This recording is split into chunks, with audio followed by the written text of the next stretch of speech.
The cubes are going to be made of 18 mm plywood. I had this old plywood that I use for a table from which I ripped the pieces. Resawing first with a circular saw helps me get manageable pieces. Then I cut them to the desired length. This was a time when I had newly bought this miter saw and I had mounted it on top of this cart. This miter saw can tilt in both the directions, so I did that and set it to 45 degree. I'm going to make about 6 shelves, so a stop block will help me get repeated cuts. The cutting was mostly to make a 45 degree cut and then flip the board to make the next cut. I don't have a proper dust collection system yet, so the dust would get near the stop block, so I blow the dust off between each cuts. Once I got the hang of the new machine, things went pretty fast after that. It was just repetitive. Now that all the pieces were cut, I can start the glue up. These shelves won't be carrying too much weight. I remember seeing a video on how strong wood glue is by Matthias Wendel. In his experiment, the wood broke but the glue never came apart. So I trust the glue more and I'm just going to use some brad nails to hold the pieces together while it dries. I don't have any band clamps, so the masking tape worked just fine. This is a 16 gauge nailer and 2 nails per side was more than enough. If you don't have a nailer, then a regular wood screw also will do. So the cubes are going to be placed in a zigzag format on this 12 mm board. So I need to cut this into 14 mm wide and 49 inches tall.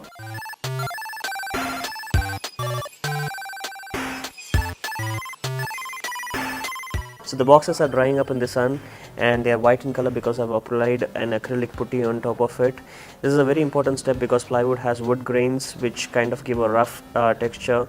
So this actually smooths it out and gives a better finish. After doing all the furnitures at my shop, I soon realized that this is a step that I cannot skip. After it dries for a couple of hours, I'm going to sand it with 80 grit sandpaper and then 320 and then start applying my fresh coat of paint. I'm going to go ahead with 2 coats of paint.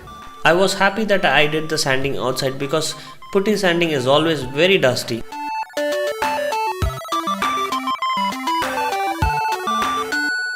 I'm still not over bright colors, so I went ahead with contrasting colors for the paint. I personally feel that the bright colors lift the mood up and keeps me creative. This is a water-based color from Asian Paints and in my experience it sticks well to the wood. It washes off easy from the brush too. The lighter color like yellow required more than 2 coats but the darker ones were just fine. So a total of 6 cubes with 2 cubes of each color.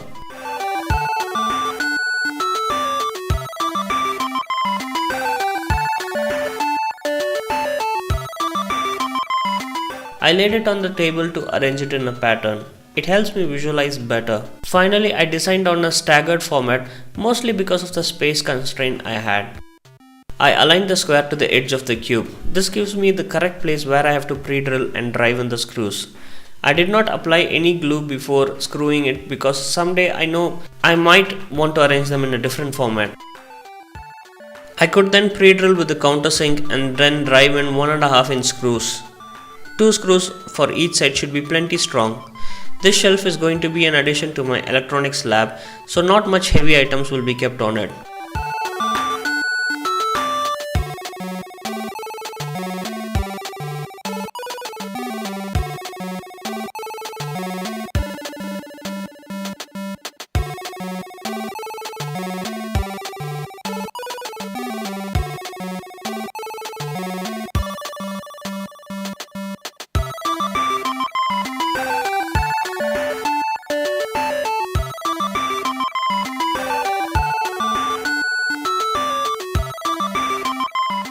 With that being said, here it is hung up on the wall.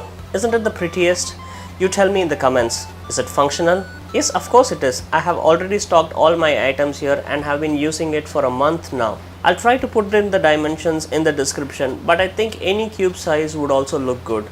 This is not my own house, so I used a backup board so that I don't punch in more holes to hang each cubes. But I would ideally suggest to hang the cubes separately in the wall so that you get the color of the wall. Say you have white or yellow, then the color would actually reflect back and it would look much prettier.